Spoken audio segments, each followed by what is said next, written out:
This is VSiN's Daily Morning Bets. All right, I do a write-up every single day for VSiN.com, so we're going to do that for you right here as we're taking a look at some baseball. We're in the final few days of the regular season, and I am of the belief that even these games that involve teams that are not necessarily in playoff contention, you're able to find some good value on them, and we've got some here, 957, 958 on the card. The St. Louis Cardinals, they hit the road. They're facing off against the Colorado Rockies in the Nolan Arenado Trade Bowl, as you've got Austin Gomber, I believe, was actually a part of that trade, going for the Colorado Rockies, and old Eric Fetty is on the bump for the Cardinals. The total on this game in most places is a 10. We're starting to see this flip to a 10.5 in a few stray spots, but mostly seeing 10 with the St. Louis Cardinals. They're between a minus 120 to a minus 135 favorite. Between plus 114 to a plus 120 is that number on Colorado, and what I wrote up for the website is the over. I wrote this up when this was 10.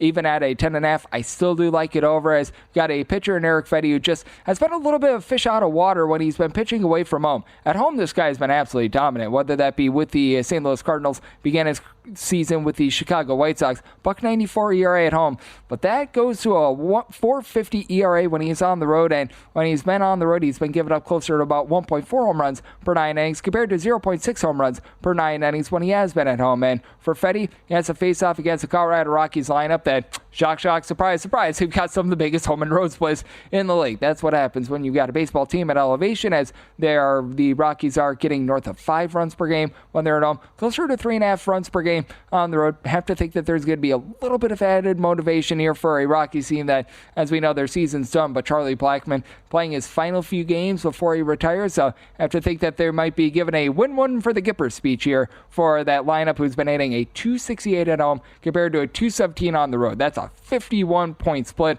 right there. And for the Colorado Rockies, while the offense has been able to do a solid job at home, the bullpen has not been doing a solid job all season long. They entered into the series with a 5.31 bullpen ERA. No other team had worse than a 4.82 bullpen ERA. They had to use up Victor Vodnik, Anel Shavili in the game on Tuesday. Those are two of their better arms. Those two guys, along Jeff Criswell, have been able to give you a sub 4.50 ERA. And past that, got a whole bunch of guys recording north of 4.75. So got your issues there, but for the Colorado Rockies, they did get Brenton Doyle back in the lineup yesterday. Michael Tiglia, Ryan McMahon have all been able to supply the team with 20-plus home runs this season. Ezekiel Tovar has been able to give you 25 bombs as well, so that's big. And then you've got guys like a Brendan Rodgers, who's just been able to hit 100 points better when he has been at home rather than on the road. This lineup is just littered with those guys. And for the St. Louis Cardinals, I do think that this ballpark actually plays very well to them as well, because though Coors Field is known as just a hitter's haven, it's not necessarily the world's greatest home runs ballpark, because the fences are out a little bit further with them being at elevation. It's more of a doubles and triples ballpark, and you've got a Cardinals team that has been in the bottom 10 in the big leagues in terms of home run power, but you've got quite a few guys that will be able to move the line. Paul Goldschmidt, if you look at the season-long numbers, only in about a 245 or so, but he's been, over the last 35 days, been able to really find it. Last 35 days, hitting north of a 325 for this unit. You've been able to have Ivan Herrera do a really good job filling in for the injured Wilson Contreras. He's been able to move the line, give you about a 360 on base, and you've got the trio of Alec Burleson, Mason Wynn, Nolan Arenado, hitting between about a 265 to a 270. They have found a way on along with Brendan Donovan,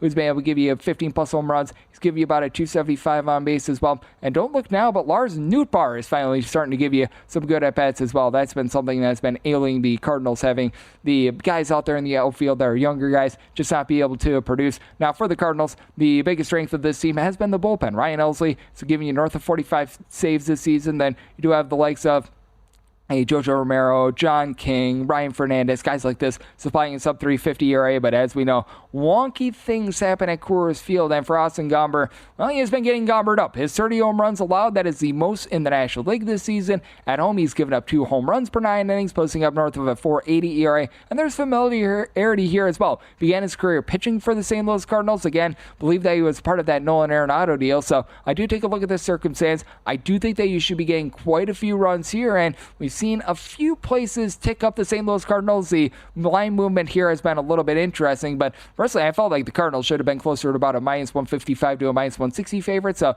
do think that you've got good value here on the money line. I'm going to be taking a look at that. And then with regards to the write-up that I did for the VSiN website, I'm in on the over. Semi-total at 10.8. So even if you're seeing a 10.5 instead of a 10, do like that over as well. And then to wrap up the night, we've got ourselves a bit more baseball right here on Cashing Out on VSiN, the Sports Betting Network, as we do have all 30 teams in action and a few games that we might not have hit. I've got you covered on those with the Baseball Betting Show. That's up midnight Pacific time, 3 o'clock a.m. Eastern, part of the VSiN family of podcasts. But this one I find to be very intriguing because the Minnesota Twins, to use the phrase, they have fallen and they can't get back up, and we'll see if this gets them back up. 979, 980 on the card as the Twins do play us the Miami Marlins, as Edward Cabrera is on the bump for Miami, and Simeon Woods Richardson goes for the Minnesota Twins. The Twins between minus 175 to minus 185 favorites, between plus 154 to a plus 170 is that number on Miami, with the total being 8. And for the Miami Marlins, this team is either going to get really good Edward Cabrera or they're going to get really bad Edward Cabrera, because he's got really good swing and miss stuff. And if this guy could locate, my goodness, you'd be looking at something. He gets north of 10 strikeouts per 9 innings, but north of 4.5 walks per 9 innings, giving up about a home run and a half per 9 innings has been a big issue for him. And you've got the opposite with Simeon Woods Richardson. He gives you a 4 ERA, he gives you a 4 fielding independent, between about 7.5 to 8 strikeouts per 9 innings, 3 walks per 9 innings, a home run per 9 innings. Like, if you were to look at just a league average starting pitcher, that'd be Simeon Woods Richardson. And the good news for the Minnesota Twins is that they are starting to get healthier. Carlos Correa, Byron Buxton have been out for much of the second half of the season. Both of these guys are back, but Ryan Jeffers, I think his last home run came when dinosaurs were roaming the earth. This guy's been stuck on 20 home runs for seemingly an eon. He and Carlos Santana have been seeing a little bit of power outage, which that's going to happen. You've got a team in a Midwest city in a open air ballpark, and well, the temperatures are not quite what they are now, that like they were in late June, early July. So you're going to see a little bit of a fall off there, but for the Twins, do need guys like Willie Castro and company to be able to move the line. And the bullpen, it's not been great. It's not been terrible. Yohan Duran is someone that I thought was going to be a little bit better this year, but you've had the likes of Cole Sands. Scott Blewett has actually been really good in this bullpen, has not been living up to that name of Blewett, along Griffin Jacks being able to give you a sub-325 ERA. And for the Miami Marlins, felt like they were finding something in the bullpen with John McMillan in there. He is now out with an injury. They had to trade away AJ Puk, JT Chargois, guys like this at the trade deadline. And for the lineup, it's been hit or miss. Jake Berger came out of the All-Star break just guns blazing, and ever since then, it's been a little bit of a fall off, though. He now has 3 home runs in the last 14 days. Connor Norby is a young guy that has been able to do a relatively solid job, and Kyle Sowers just has not really been able to develop for the team, but he's a young guy with a little bit of upside. Like the fact that Xavier Edwards at the top has been able to give you north of a 375 on base, but really other than Jesus Sanchez, a couple of Jake Berger, not really anyone on this roster giving you a double-figure amount of homers. So it's an intriguing spot here. I'm going to be looking at the Minnesota Twins on the run line. I was willing to take pretty much an even money price or better, and